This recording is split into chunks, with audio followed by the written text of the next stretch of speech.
अस्सलाम वालेकुम। सब्सक्राइब कीजिए और बेल आइकॉन प्रेस कर दीजिए ताकि नेक्स्ट वीडियो का नोटिफिकेशन आपको बआसानी मिलता रहे। शहनाज की शक्ल बड़ी दहशतनाक और खौफनाक हो गई थी। उसकी जुबान मुंह से बाहर को निकली हुई थी। सर के बाल भी पागल औरतों की तरह बिखरे पड़े थे। चेहरा देखकर जिस्म में एक अजीब सी झुरझुरी सरायत कर जाती थी। वो लोगों के लिए इबरत का बाइस बनी हुई थी। मोहल्ले से जो भी औरत उसको देखने आती वो कानों को हाथ लगाकर तौबा इस्तग़फ़ार करती हुई फौरन चली जाती। लाश की हालत ऐसी न थी कि उसको ज़्यादा देर तक घर में रखा जाए, इसलिए उसकी लाश को गुस्ल के बाद जल्द ही तदफीन कर दी गई थी। मोहल्ले में पूरे हफ्ते हर घर और रिश्तेदारों में शहनाज का तस्करा होता रहा। जिनकी ज़ुबान शहनाज के सामने नहीं खुलती थी, अब उनकी ज़ुबान कैंची की तरह चलने लगी थी। कहने वाले कहते हैं, जो शख्स दुनिया से चला जाए उसके बाद उसकी बुराइयां न की जाए, लेकिन मोहल्ले की औरतों को शहनाज के खिलाफ बोलने की आज़ादी ही अभी मिली थी। इसलिए वो जी भरकर शहनाज की बुराइयां कर रही थी। ऐसा करने से उन्हें बड़ी खुशी और राहत महसूस हो रही थी। शहनाज बचपन से ही खुदसर, ज़िद्दी और खुदगर्ज तबीयत की मालिक थी और अपनी हर जिद मनवा कर दम लेती थी। बच्चों में सबसे बड़ी होने का वो नाजायज़ फ़ायदा उठाती थी। छोटे बच्चों पर रौब जमाना उसका महबूब मशगला था। शहनाज एक गरीब घराने में पैदा हुई थी, लेकिन वो ख्वाब अमीरों के देखती थी। स्कूल में भी वो अपनी दोस्त उस लड़की को बनाती थी जिसके बारे में उसे इल्म हो जाता कि वो अमीर घराने से ताल्लुक़ रखती है। शहनाज का वालिद अमीरुद्दीन एक निखट्टू शख्स था। एक दिन कमाता, 4 दिन बैठकर खाता। उसकी माँ गौरी मेहनत मजदूरी करके घर चलाती थी। आए दिन की बढ़ती महंगाई ने घर का चूल्हा जलाना मुश्किल कर दिया था। मैं कहती हूँ, मुझसे अब यह घर नहीं चलता। सीधी तरह से कमा कर लाओ या अपने बच्चों को खुद संभालो। मैं चली अपने माँ बाप के घर। एक दिन गौरी ने हिम्मत करके शौहर से कह ही दिया। मैं नहीं कमाता तो तेरा बाप कमा कर लाता है। वो गुस्से से बोला, ऐसे कमाने का क्या फ़ायदा जिससे बच्चों का पेट तक नहीं भरता। मेरे बाप का दिया हुआ जहेज भी तुमने औने पौने दामों फरोख्त कर दिया है। मुझे भी मेहनत मजदूरी करना पड़ती है। गौरी ने जले भुने अंदाज में खरी खरी सुनाई। बकवास मत कर वरना तेरा मुंह तोड़ दूंगा। अमीरुद्दीन चीखा। सच्ची बात कड़वी ही लगती है जब इतना गुस्सा दिखा रहे हो। बक बक बंद करती है या उठूं तेरे लिए? अमीरुद्दीन तैश में बोला। ये ज़ुबान अब बंद नहीं होगी। मुझसे अब बर्दाश्त नहीं होता। बच्चे अब छोटे नहीं रहे। खाने को और अपनी ज़रूरतों के लिए ज़िद करते हैं। मैं कहाँ से पूरा करूं? गौरी ने भी चीख कर जवाब दिया। अमीरुद्दीन ने गुस्से से आंखें निकालते हुए गौरी को देखा, फिर पैर से जूता निकालकर उसकी पिटाई शुरू कर दी। वो खूब मार चुका तो घर से बाहर निकल गया। शहनाज दूर खड़ी ये मंजर देखती रही। अमीरुद्दीन का गौरी पर हाथ क्या उठा। अब आए दिन वो उसको मार मार कर रुई की तरह धुनक देता। बाप के जाने पर दोनों माँ बेटी खूब मिलकर रोते हुए अपने नसीबों को कोसती रहती। अमीरुद्दीन उस दिन रात गए घर को लौटता। शहनाज उस वक्त सो चुकी थी। सुबह जब वो बेदार हुई तो उसका बाप काम पर जा चुका था। माँ घर के कामों में मसरूफ़ दिखाई देती। उसके उठने पर वो उसको प्यार करती और नाश्ता निकाल कर देती। शहनाज बाप के डर के मारे माँ से कुछ न पूछती कि फिर रात को क्या हुआ। महंगाई के साथ साथ गौरी की पिटाई में भी इजाफा हो गया था। कभी सर और हाथ पर चोट लग जाती, जिसकी कई दिन तक मरहम पट्टी चलती रहती थी। एक दिन गौरी ने सुना कि फला औरत पर किसी जलाली बाबा की हाजिरी आती है। हाजिरी के दौरान वो आने वाली औरतों के पैसों पर दम करके देती है। उसके दम करने की बरकत से जिन पैसों में उन पैसों को रख दो, खुद ब खुद उन पैसों में इजाफा ही होता रहता है। उस औरत के पास गौरी गई, पैसों पर दम कराया, लेकिन कोई फ़ायदा ना हुआ। गौरी ने हिम्मत नहीं हारी और अपने हालात की बेहतरी के लिए वह मुख्तलिफ जाली पीरों के पास चक्कर लगाती रही। हालात थे कि दुरुस्त होने का नाम ही नहीं ले रहे थे। एक दिन उसको पता चला कि एक हिंदू आमिल पर मुख्तलिफ देवताओं की हाजिरी आती है और लोगों के बिगड़े काम बन जाते हैं। उसकी शोहरत सुनकर गौरी ने शहनाज को साथ लिया और उस हिंदू आमिल के पास पहुंच गई। किशन चंद चेहरे से ही बड़ा खौफनाक दिखाई दे रहा था। आंखें ऐसी थी जैसे दहकता हुआ अंगारा। औरतें उससे आंखें मिलाते हुए घबराती थी और अपनी नज़रें नीची करके उससे बातें करती थी। वो उनको मुख्तलिफ तावीज़ और पानी दम करके रुखसत कर देता और उसके एवज औरतें उसे खूब रकम भी देती थी। आखिर में जब गौरी की बारी आई तो उसने किशन चंद को घूर कर उसके सरापे पर एक भरपूर नज़र डाली। गौरी ने उसकी नज़रों की ताब ना लाकर अपनी नज़रें नीचे कर ली थी। ए औरत, तू बहुत परेशान है, कोई तेरा हमदर्द नहीं है। जिसको भी अपना हमदर्द जानती है वही तुझे नुकसान पहुंचाता है। ससुराल में तुझ पर बड़ा जुल्म हो रहा है, तेरा शौहर भी किसी काम का नहीं है। किशन चंद ने अपने मखसूस जुमले बोले। ये ऐसे जुमले थे जिनको सुनकर हर औरत बाबा की मुरीद हो जाती थी और गौरी के साथ भी ऐसा ही हुआ। वो समझ गई कि ये बाबा बहुत पहुंचे हुए हैं, जो कि उसकी शक्ल देखते ही सारी बात जान गए हैं। जी, आपने बिल्कुल दुरुस्त कहा, ऐसी ही बात है, उसने बिना सोचे समझे कहा। तेरी बहुत कोशिश होती है कि तेरा शौहर राजी रहे, लेकिन वह तुझसे राजी होने की बजाय तुझ पर जुल्म ढाता है, किशन चंद ने कहा। बाबा, मेरा शौहर बहुत निखट्टू है, एक दिन काम करता है तो 4 दिन आराम करता है। मेरे बोलने पर मुझ पर जुल्म करता है, आए दिन मारता पीटता है। तू क्या समझती है तेरा शौहर अपनी मर्जी से करता है? हरगिज नहीं, उस पर काला जादू करवाया गया है। तेरा शौहर तुझे खुश रखता, लेकिन काले जादू के जोर पर जुल्म करता है। काम में भी उसका दिल नहीं लगता। जब तक उस जादू की काट नहीं होगी ऐसा ही होता रहेगा।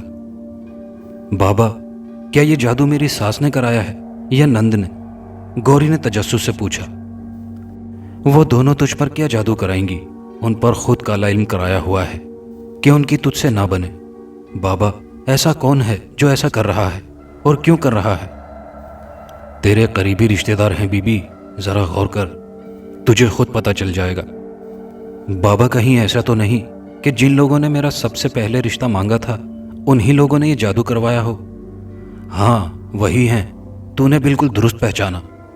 दरअसल मैं खुद उनका नाम इसलिए नहीं बता रहा कि लोग फिर उनसे लड़ने पहुंच जाते हैं कि मैंने उनका नाम क्यों बताया। बस इशारा दे देता हूं ताकि सामने वाला समझ जाए कि यह हरकत किसने की है। बाबा ने तीर निशाने पर लगता देखकर कहा।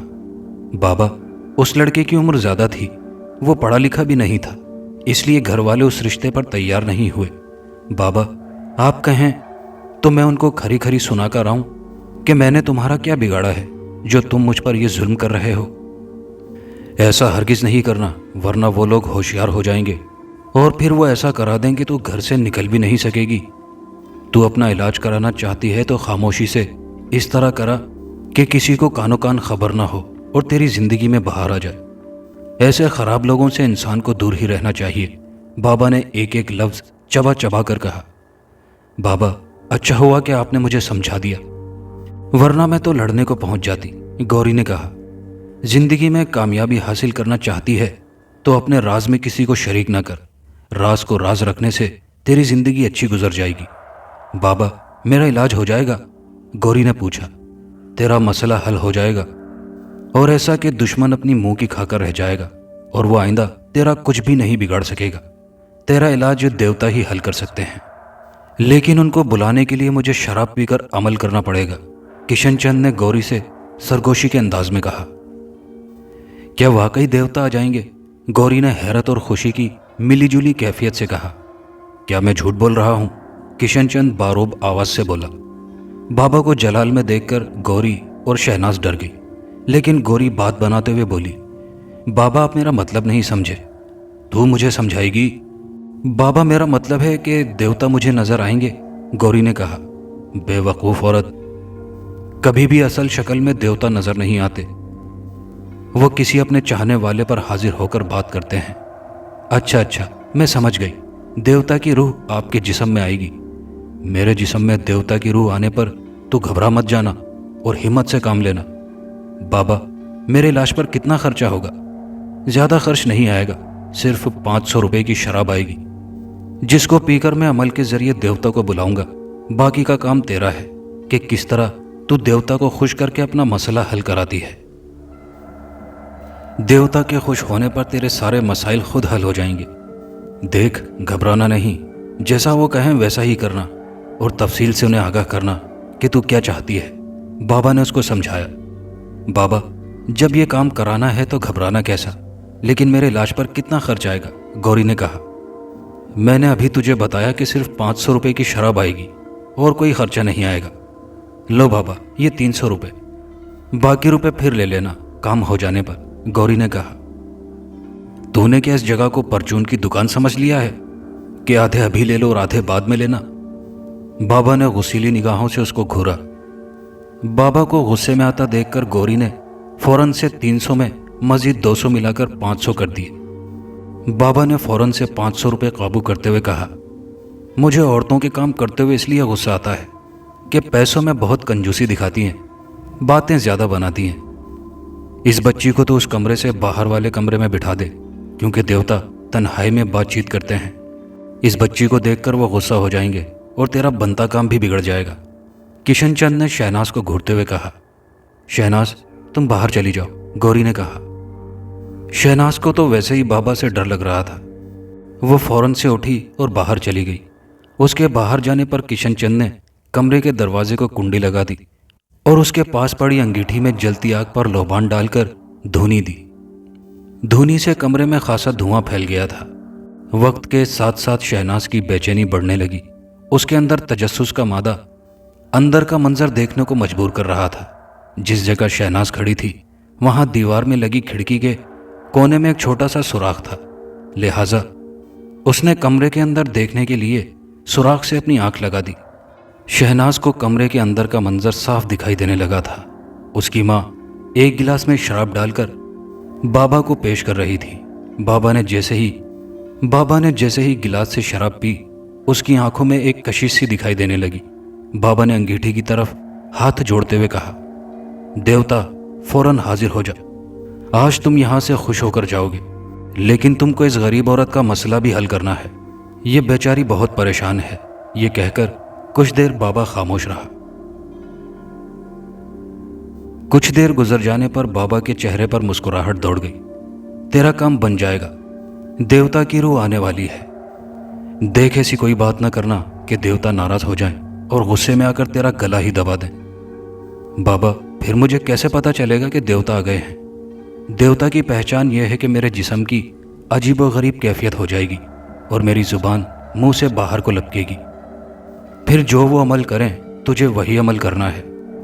अगर वो खुद को कपड़ों से आज़ाद कर दें तो तुझे भी वही करना है, और अगर वो खुद को कपड़ों से आज़ाद ना करें तो तू भी कुछ नहीं करना।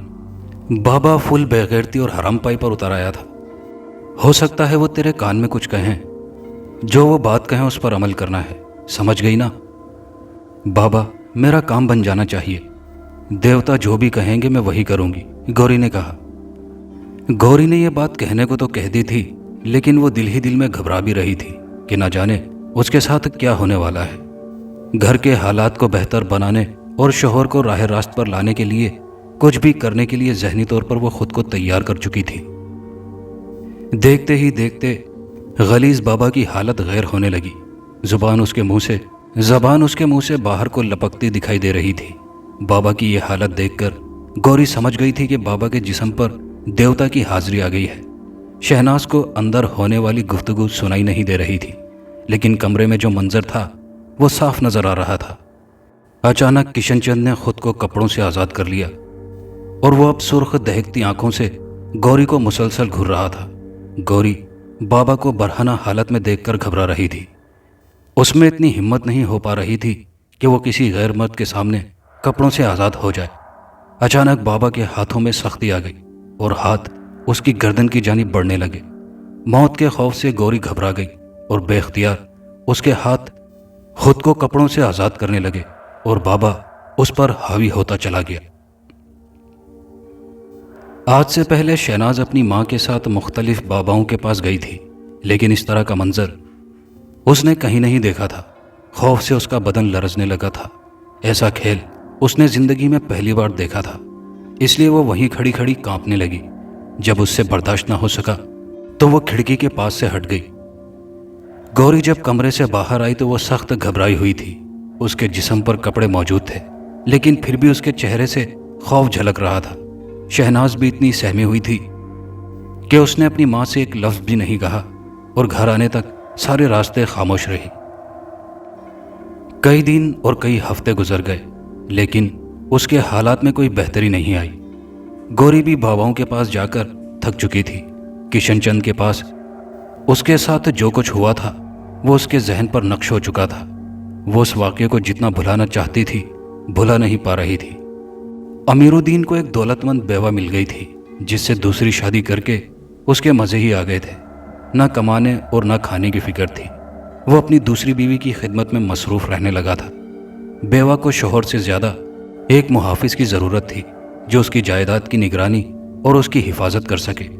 امیر الدین کی صحت ایسی تھی کہ لوگوں کو اس کو دیکھتے ہی خوف آ جاتا تھا۔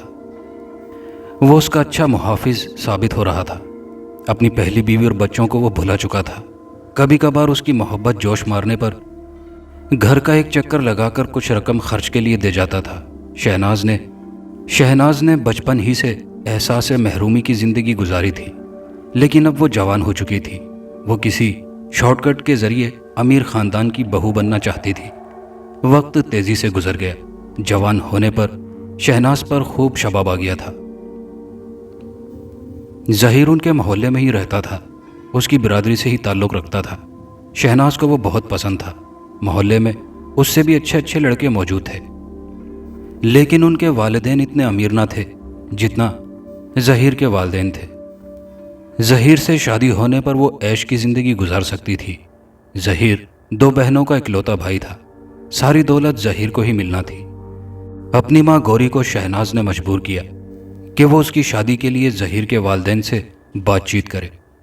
گوری کو ظہیر سے رشتہ ہو جانے کی امید نہیں تھی، لیکن بیٹی کی ضد کے ہاتھوں مجبور ہو کر ظہیر کے گھر چلی گئی تھی۔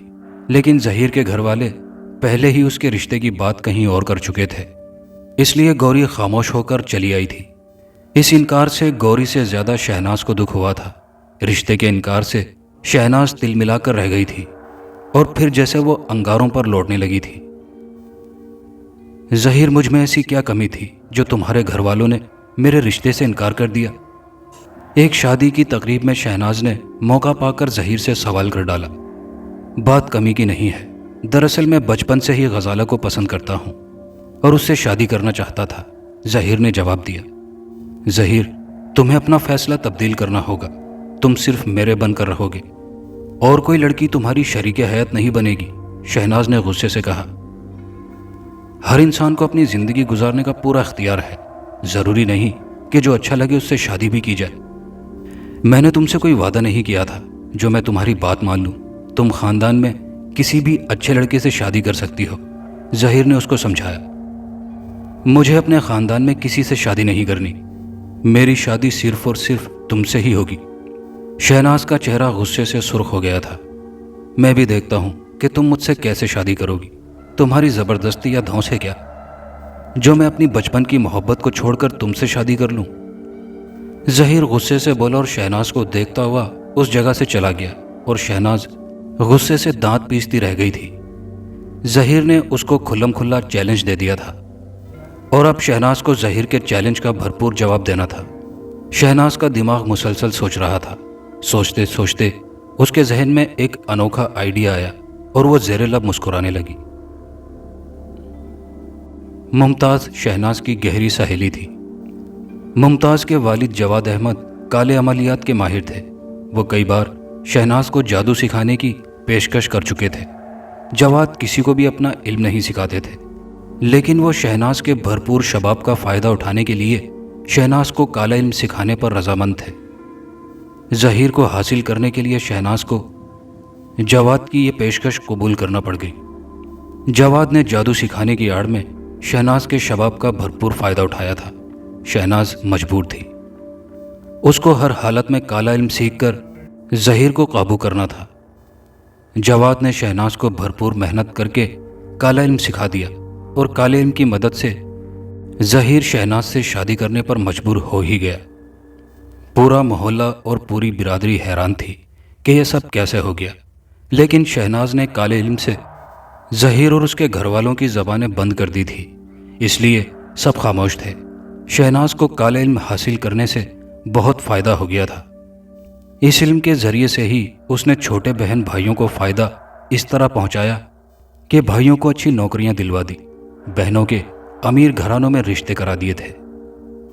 اپنی ماں جس کو زندگی میں عیش نصیب نہ ہوا تھا لیکن اب وہ سکون کی زندگی گزار رہی تھی، شہناز نے خود کے بارے میں مشہور کر دیا تھا کہ اس کے قبضے میں جنات اور موکلات ہیں، لہٰذا محلے اور شہر کے مختلف علاقوں کی عورتوں کو یہ خبر ملنا تھی کہ انہوں نے اپنے مسئلوں کے حل کے لیے اس کے پاس آنا شروع کر دیا۔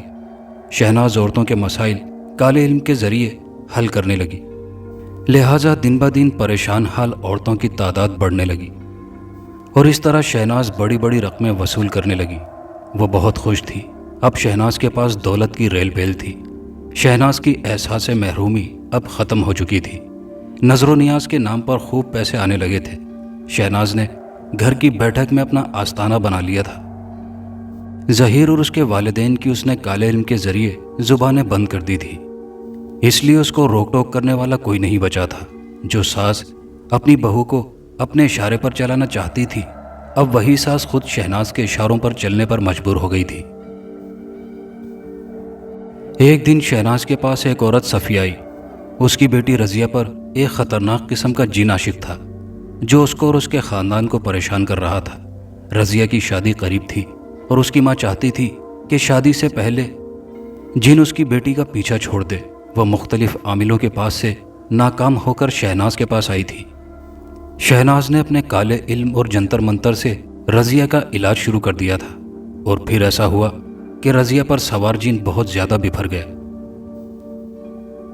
میں وہی جن ہوں جو رضیہ پر عاشق ہے اور رضیہ کو حاصل کرنا چاہتا ہے، لیکن میں نے تمہارا کیا بگاڑا ہے جو تم مجھے تنگ کر رہی ہو؟ جن بولا۔ شہناز نے جن سے کہا کہ تم رضیہ کا پیچھا چھوڑ دو، میں تم کو کچھ نہیں بولوں گی۔ رضیہ پر میرا دل آ گیا ہے اور میں کسی قیمت پر رضیہ کو نہیں چھوڑ سکتا، جن نے باروب لہجے میں کہا۔ تم نے اگر رضیہ کا پیچھا نہیں چھوڑا تو میں تم کو جلا کر بھسم کر دوں گی۔ تو میرے بارے میں اچھی طرح نہیں جانتی پاگل عورت، میرا بہت بڑا خاندان ہے، وہ تجھے زندہ نہیں چھوڑے گا۔ جن نے شہناز کو دھمکی دی۔ میں تمہاری دھمکیوں میں آنے والی نہیں ہوں، تمہیں ہر حالت میں رضیہ کا پیچھا چھوڑنا ہوگا، ورنہ جل مرنے کو تیار ہو جاؤ۔ تجھ کو جو کرنا ہے کر لے، میں رضیہ کا پیچھا ہرگز نہیں چھوڑوں گا۔ جن نے کہا، تم خود جل کر مرنا چاہتے ہو تو اس میں میرا کوئی قصور نہیں۔ شہناز کو غصہ آ گیا تھا اور شہناز کو غصے میں آتا دیکھ کر جن فوراً غائب ہو گیا تھا۔ اس جن کو سبق سکھانے کے لیے شہناز کالا علم کرنے میں مصروف ہو گئی۔ اس کام کے لیے اسے اچھی خاصی رقم مل چکی تھی۔ معاوضہ اچھا مل جانے پر شہناز خوش تھی۔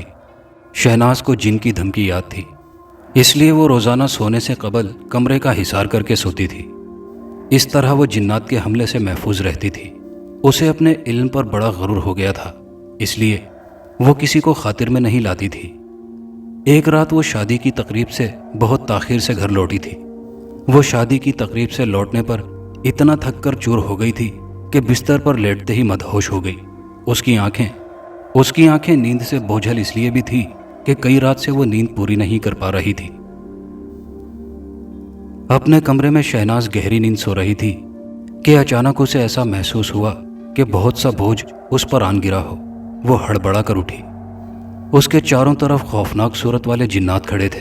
جنات کو دیکھ کر اسے جن کی دھمکی یاد آ گئی۔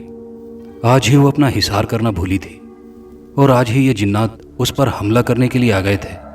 ابھی وہ کوئی عمل کرنا چاہ ہی رہی تھی کہ ایک خوفناک سی شکل والے جن نے کچھ پڑھ کر اس پر پھونکا، جس سے شہناز کے منہ سے ایک المناک چیخ نکلی۔ اس کے سر کے بال بکھر گئے، زبان منہ سے باہر کو نکل پڑی، چہرے پر خوف و دہشت ٹپکتی ظاہر ہو رہی تھی۔ اس جن نے جھک کر شہناز کے چہرے کو دیکھا اور یہ دیکھ کر اطمینان ہو جانے پر کہ وہ مر گئی ہے تو انہوں نے اس کے بستر کے چاروں طرف چکر لگا کر غائب ہو چکے تھے۔ شہناز نے جس راہ پر قدم بڑھائے تھے اور کالا علم سیکھا تھا، بالآخر اس کا انجام یہی ہونا تھا۔ دوستو، کہانی اچھی لگی ہو تو ویڈیو کو لائک شیئر ضرور کیجیے گا، کامنٹ باکس میں اپنی رائے کا اظہار کیجیے گا، اور چینل پر نئے آنے والے دوستوں سے گزارش ہے چینل کو سبسکرائب کر لیجیے۔ شکریہ۔